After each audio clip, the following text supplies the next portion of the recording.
올해 계속 기회가 되는 대로 복음서를 설교하려고 합니다. 예수님이 직접 말씀하셨고 행동하셨던 예수님이 누구신지 가장 우리 가운데 잘 보여주는 복음서를 계속 설교하려고 합니다. 또 많이 복음서를 올 한 해 동안 많이 읽으셨으면 좋겠어요. 그래서 예수님이 어떤 분이신지, 그분이 우리에게 말씀하신 것이 무엇인지, 우리가 예수님을 더 알아가는 우리 모두가 됐으면 좋겠습니다.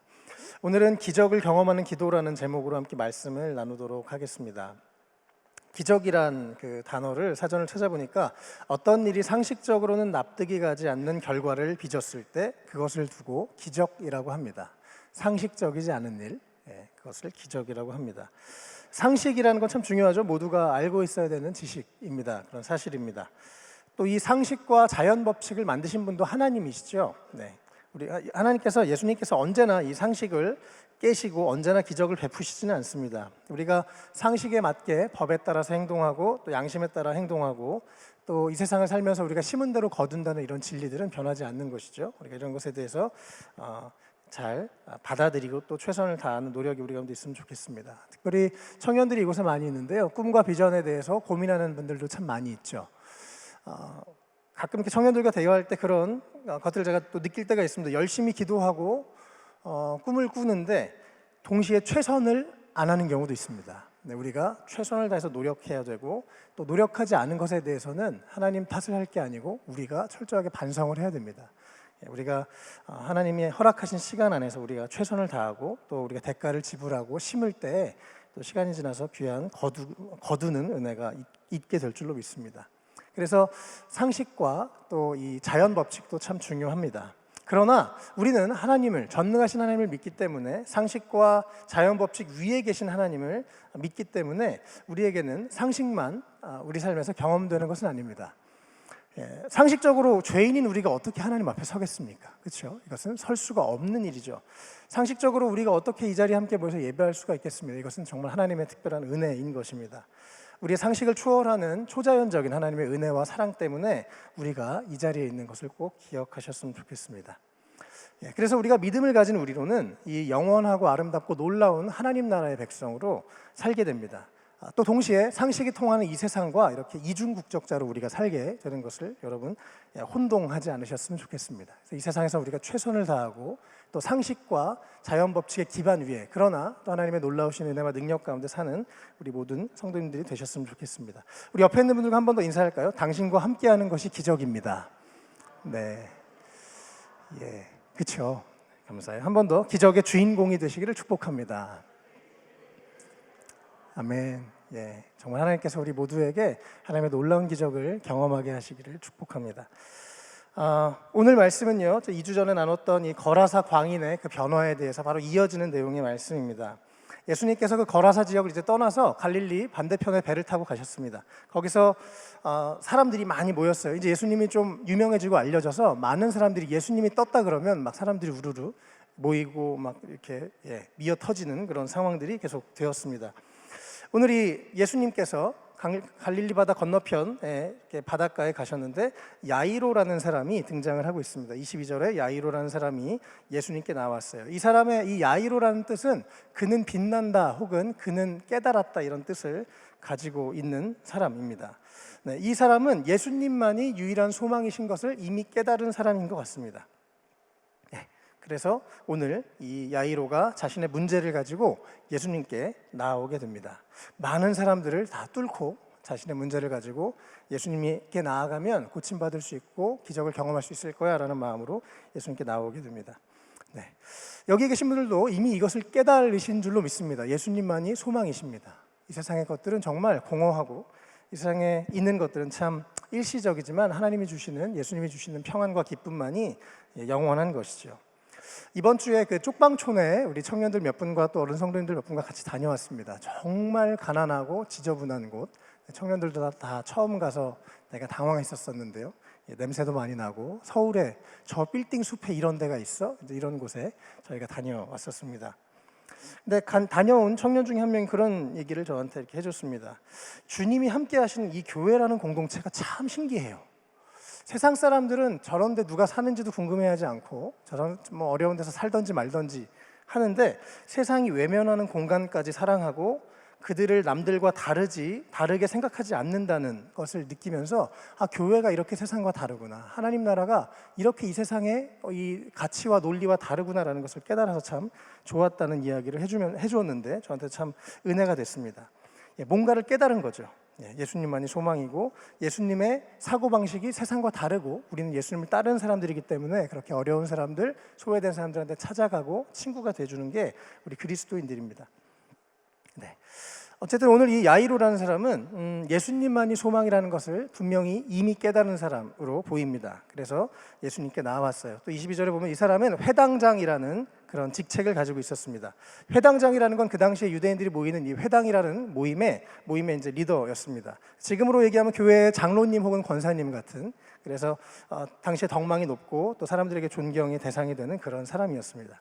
근데 이 야이로라는 사람이 어느 날 큰 사건이 일어났습니다. 자신의 어린 딸, 여기 성경에 보면 12살, 만 12살이니까 지금 우리 한국 나이로 13살 정도 되는 어린이가 딸이 있었는데 갑자기 죽게 된 거예요.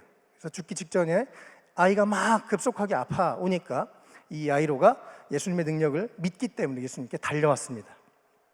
마침 감사하게도 예수님이 배를 타고 자기가 사는 지역으로 오니까 그쪽을 향해서 막 달려가서 예수님, 우리 딸을 좀 살려주십시오. 예수님이라면 분명 우리 딸을 고치실 수 있어 라는 믿음으로 달려왔습니다. 여러분, 예수님을 얼마나 믿으십니까? 어디까지 믿으십니까? 내 문제와 아무 상관없는 분, 주일날 예배 때만 만나는 분, 우리가 예수님을 어떻게 바라보고 어떻게 믿느냐는 참 중요합니다. 이 야이로는 내 문제를 해결해 주실 수 있는 분, 우리 딸이 죽어가는 이 상황이지만 이 딸을 고치실 수 있는 분이라는 것을 믿었기 때문에 나아올 수가 있었습니다. 우리가 보통은 우리가 경험한 수준까지 믿어요. 내가 감기가 기도하다가 치유되면 내가 기도해서 감기까지는 고칠 수 있다, 이런 믿음이 있겠죠. 우리 안에 내가 경험한 것만 보통 믿는 경우들이 있는데 우리가 정말 주님의 능력을 제한하지 않으면 좋겠습니다. 예수님은 지금도 살아계시고 모든 것 위에 뛰어나신 전능하신 하나님이신 것을 여러분 꼭 믿으시기를 축복합니다. 아멘. 그리고 우리 모두에게 이러한 기적을 경험하는 간증들이 우리 삶에 넘쳐났으면 좋겠습니다. 오늘 기적을 경험하는 기도라는 제목으로 세 가지, 기도를 통해서 기적을 경험하기 위해 우리가 기억할 세 가지 내용들을 좀 살펴보려고 하는데요. 첫 번째는 간절함으로 주님 앞에 나아가라는 거예요.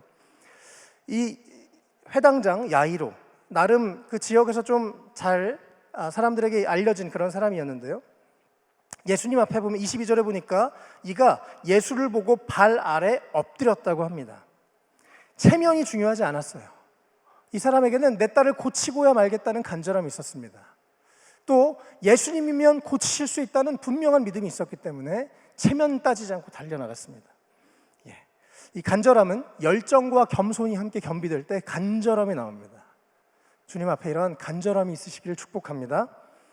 성경에 보면 이 바디메오, 맹인 거지 바디메오도 소리를 지르면서 예수님께 나아가죠. 다윗의 자손 예수여 나를 불쌍히 여기소서. 사람들이 말리니까 더 크게 얘기합니다. 다윗의 자손 예수여 나를 불쌍히 여기소서. 이런 간절함을 가지고 예수님께 나아갔습니다. 그래서 예수님이 그 소리를 들으시고 와서 고쳐주시고 새로운 인생을 주셨죠. 23절에 예수님께 발 앞에 엎드려서 정말 간절히 예수님 도와주십시오라고 하면서 23절에 간곡히 구하여 이르되 라고 되어 있어요. 아주 간절하게 예수님, 내 어린 딸이, 내가 너무 사랑하는 내 딸이 지금 죽어가고 있습니다. 죽기 직전입니다. 좀 살려주세요 라고 와서 이야기하는 것을 볼 수 있습니다. 이 당시에 유대인들은요, 한 만 12살 요 정도 나이가 성인식을 하는 나이입니다. 보통 남자아이들은 13살, 여자아이들은 12살에 많이 성인식을 했습니다. 이제 부모로서 이제 자녀가 어린 시절을 다 보내게 했고 이제 앞으로 앞길이 창창한 그런 아이, 이 아이를 위해서 아버지가 간절하게 기도하고 있습니다. 이 아이는 사실 이 성경을 오늘 자세히 보면 야이로의 딸은 아무것도 한 게 없어요. 그냥 아팠다가 회복된 것밖에 없습니다. 다 옆에서 아빠가 기도해주고 아빠가 예수님께 나오고 했던 것을 볼 수가 있어요.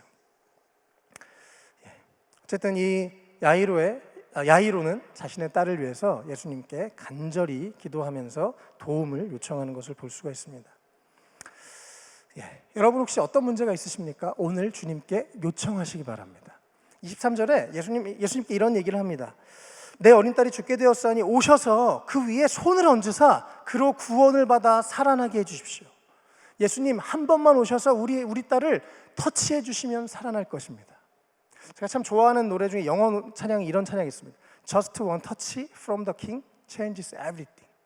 한 번만 터치되면 모든 것이 바뀐다. 예수님이 한 번만 만지시면 우리 모든 것이 새로워질 수 있는 줄로 믿습니다. 예, 진짜 그렇습니다. 모든 인생이 새로워집니다. 예.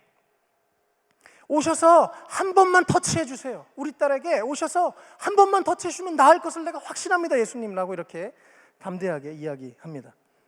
특별히 성경에서 이 구원에 대한 단어는 계속해서 영, 혼, 육 전체가 변하는 것을 구원이라고 말하고 있습니다. 몸만 고쳐지는 것이 아닙니다. 예수님 오셔서 이 딸을 만져주시면 이 딸의 영, 혼, 육이 완전히 새로워질 것을 믿습니다라고 그렇게 믿음으로 나와서 간절함으로 기도하고 있습니다. 예, 여러분 어떤 문제가 있으십니까? 주님께 간절히 나가서 기도해 보시길 바랍니다. 예, 청년들과 아무래도 제일 많이 하는 얘기들이 보통 비전에 대한 얘기인데요. 대부분 뭐 기도하고 있어요. 너무 안 간절해요. 네. 이런 문제 막연해요. 기도하고 있어요. 언젠가 되겠죠? 아니요. 목숨 걸고 기도해야 됩니다. 한 번뿐인 인생 후회하지 않게 주님 진짜 나에게 말씀해 주십시오. 내 인생을 왜 살아야 되는지 말씀해 주십시오. 내가 당신께 내 인생을 다 드리겠습니다. 말씀해 주십시오. 이런 간절함이 있어야 됩니다. 배우자들 찾을 때도 어떻게 해요? 간절함으로 찾으시길 축복합니다. 아멘. 네. 어떻게 되겠지? 너무 많은 부분에 우리가 기도한다고 하면서 실제로 기도를 하긴 해요. 근데 어떻게 해요? 대충 합니다. 흘러가듯이 합니다. 간절하지 않아요. 그냥 합니다. 근데 오늘 이 야이로는 간절함으로 왔습니다. 예. 고등학교 2학년 때 비전을 찾고 싶어서 40일 오전 금식을 했습니다. 주님, 이 40일 동안 말씀해 주십시오.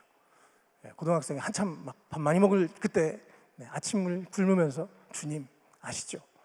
그 40일 내에 응답을 받았을까요? 못 받았을까요? 받았습니다.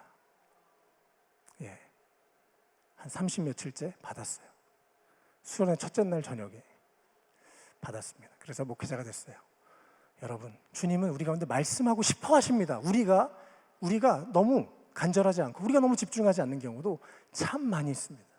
예레미야 33장 3절에 너는 내게 부르짖으라 내가 내게 응답하겠고 네가 알지 못하는 크고 은밀한 일을 내게 보이리라.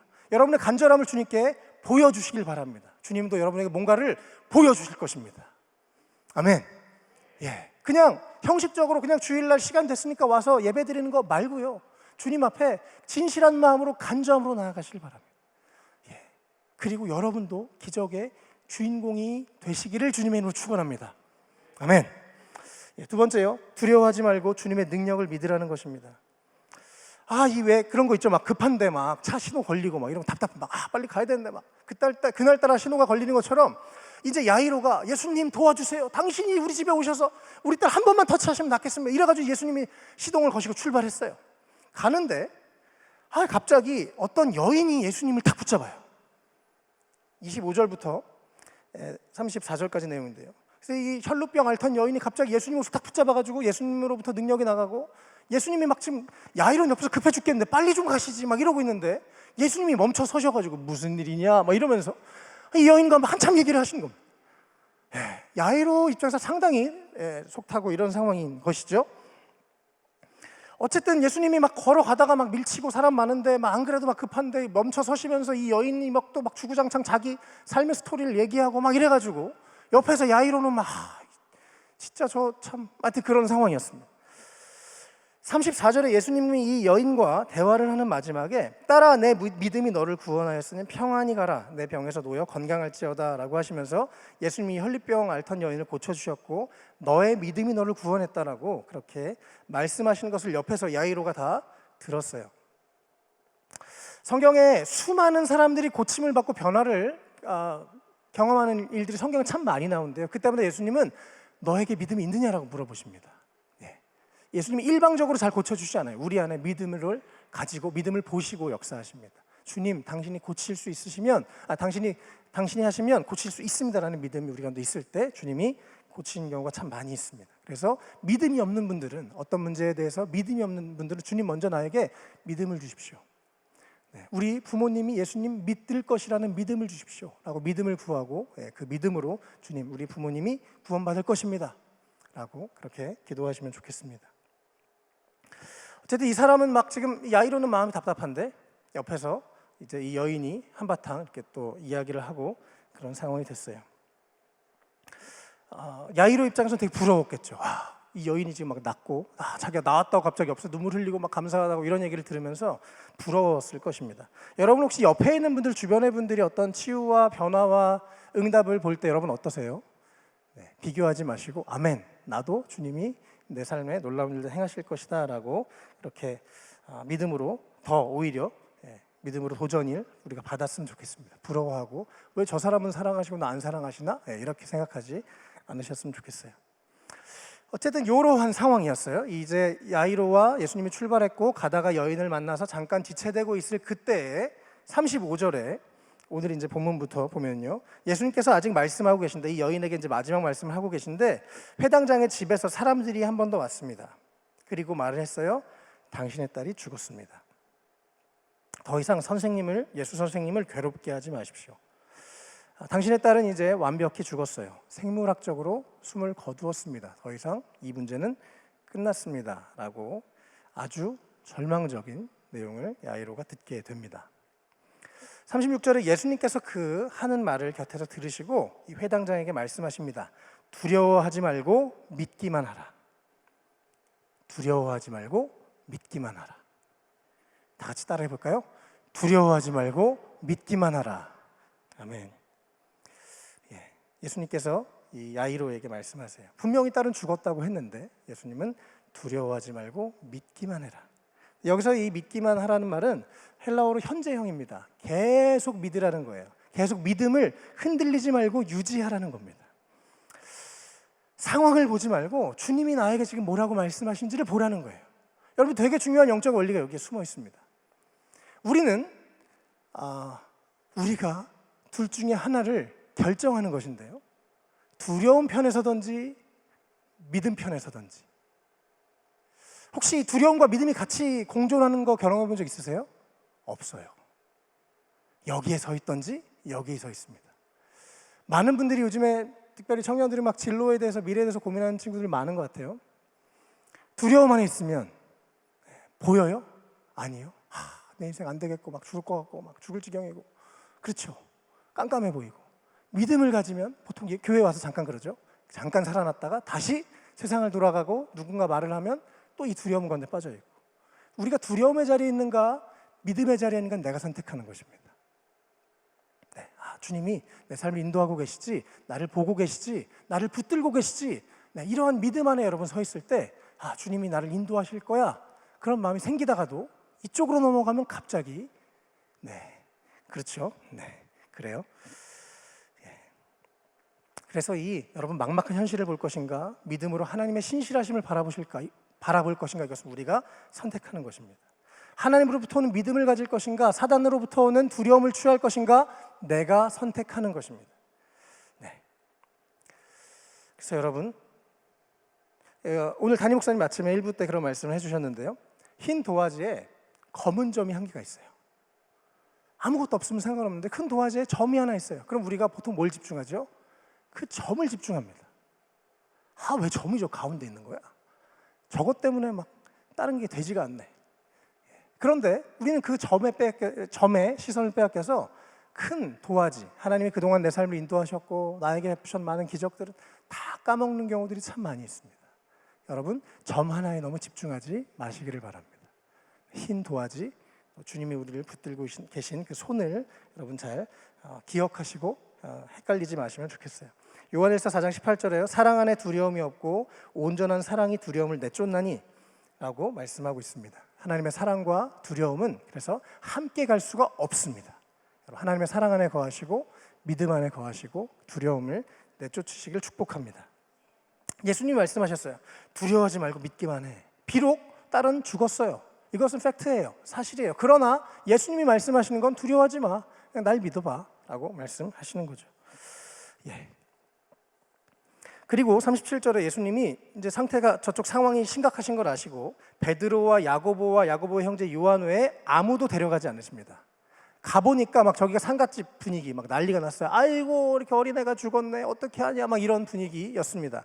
또 예수님을 따르던 많은 제자들 중에서도 예수님이 다 안 데려가시고 진짜 믿음이 있는 몇 명만 데리고 가십니다.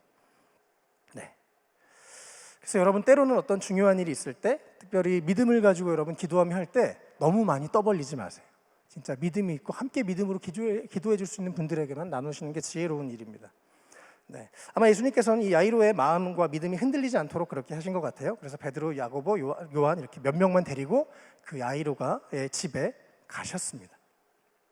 나중에 사도행전을 보면 베드로가 사역할 때도 똑같아요. 그래서 베드로가 죽은 다비다란 여인을 기도하면서 살릴 때도 다 나가라 그러고 기도합니다. 왜냐하면 많은 사람들이 여기서 이러쿵저러쿵 아유 안 될 거야 막 이런 부정적인 기운들이 들어가지 않도록 하기 위함이었어요. 어쨌든 예수님께서는 그렇게 두려워하지 말고 믿기만 해라, 믿음을 계속 유지하고 있어라, 그리고 우리 함께 가보자 이렇게 하시면서 말씀하시고 가셨습니다. 주님께서 지금 우리 공동체에 계속 저는 여러 가지 일들을 하고 계신다고 확신합니다. 하나님 우리에게 점점 더 큰 하나님 나라에 대한 소망들을 부어주셔서 참 감사한데요. 우리가 함께 믿음으로 하나님이 앞으로 일하실 것을 보고 또 함께 달려가는 우리 공동체가 됐으면 좋겠어요. 어쨌든 오늘 기억해야 될 두 번째 내용은 두려워하지 말고 주님의 능력을 믿으라는 것입니다. 세 번째 마지막으로 기도의 대상을 주님의 눈으로 바라보라는 것입니다. 드디어 예수님이 이 야이로의 딸이 누워있는 그곳에 가셨습니다. 39절에 들어가서 그들에게, 통곡하는 사람들에게 말씀하십니다. 어찌하여 떠들며 우느냐? 이 아이가 죽은 것이 아니라 잔다 라고 말씀하십니다. 뭐라고요? 죽은 게 아니고 잔다고 말씀하십니다. 예수님의 관점은 우리랑 참 달라요. 죽은 게 아니고 잔다고 말씀하십니다. 하나님은, 예수님은 영원히 사시는 분이시죠. 이 야이로의 딸이 여기서 다시 깨어나지 않더라도 이 아이는 죽은 게 아니고 자는 것뿐입니다. 왜 그럴까요? 언젠가 부활의 날에 우리 모두가 다시 일어날 것이기 때문에 그렇습니다. 여러분 이 소망이 있으세요? 할렐루야? 네. 예수님이요, 우리가 그냥 우리 죄만 구원해 주시는 그런 허약하신 예수님이 아니십니다. 우리 모두를 다시 살리실, 우리를 다 부활하게 하실, 그동안 믿음 안에 잠든 수많은 사람들 다 일으키셔서 그 부활의 날, 영광의 날에 우리를 맞아주시고 우리와 영원히 함께 사실 그런 위대한 왕 중의 왕이 우리 예수님이십니다. 그래서 우리 문제가 비록 해결이 안 될지라도 우리는 그냥 자면 끝입니다. 그리고 언젠가 일어날 것이기 때문에 죽음도 너무 두려워할 필요가 없습니다. 이것이 예수님을 믿는 이 믿음의 놀라운 위대한 점인데요. 예수님은 오늘 이 아이에게 말씀하세요. 얘가 죽은 게 아니고 자는 거야. 그리고 사람들은 비웃습니다. 40절에 사람들이 비웃어요. 그러니까 다 나가라고 하십니다. 그리고 41절에 손을 잡고 달리다굼, 소녀야 일어나라 라고 말씀하시니까 42절에 소녀가 일어났습니다. 그래서 걷고 음식을 먹고 온전히 살아난 것을 오늘 말씀에서 우리가 확인할 수가 있습니다. 주님이 우리를 살리려고 작정하시면 살아날 수 있을까요? 없을까요? 있습니다. 단순하게 믿으시면 됩니다. 예수님이 우리 가운데 나를 통해 하고 싶으신 일이 더 있으시면 절대로 죽게 내버려 두지 않으십니다. 이 소녀는 진짜 한 일이 아무것도 없어요. 그냥 아파서 쓰러져서 잠들었다가 다시 일어난 것뿐이었습니다. 아빠가 예수님께 간절히 도움을 요청하고 믿음으로 나아가고 그 믿음을 계속 유지하고 주님의 능력이 그 딸을 고치시면서 기적을 베풀어 주셨습니다. 이 예수님이 하셨던 말씀, 죽은 게 아니고 잔다. 여러분 삶에 혹시 죽은 부분이 있으십니까? 죽은 꿈, 죽은 관계, 죽은 내면, 죽은 자신감, 죽은 것 같은 미래? 주님이 말씀하십니다. 죽은 게 아니고 자고 있는 거야. 그리고 주님이 일어나라고 하시면, 일어나게 하시면 우리가 일어날 수 있는 줄 믿습니다.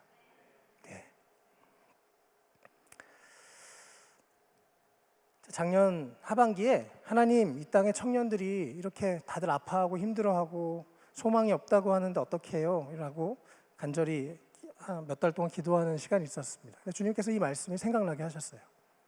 저 많은 청년들 죽어가는 게 아니라 자고 있는 거야. 주님이 일으키시면 일어날 수 있습니다라는 믿음을 주셔서 아멘. 주님이 일하시면, 주님이 일으키시면 일어날 수 있습니다라는 믿음을 부어주셔서 참 큰 감동이 된 적이 있습니다. 예. 언제나 세상은 어두워 보이고 언제나 긍정적이고 부정적인 여러 가지 말들은 이 세상에서 우리 가운데 들려집니다. 그러나 주님으로부터 오는 생명의 말씀은, 주님은 우리 보고 너는 죽은 게 아니라 자고 있는 거야. 그리고 내가 너의 손을 붙잡고 일어나면 너는 일어날 수 있어라고 말씀하십니다. 예. 말씀을 정리하도록 하겠습니다. 예배팀 준비해 주시고요. 오늘 기적을 경험하게 하는 그런 기도에 대해서 세 가지 내용들을 함께 살펴봤습니다. 야이로라는 사람, 참 당황스러운 일을 겪었는데요. 그러나 예수님에 대한 분명한 믿음을 가지고 간절함으로 주님께 나아갔습니다. 우리 안에 이러한 간절함이 있으시기를 진주의 이름으로 축복합니다.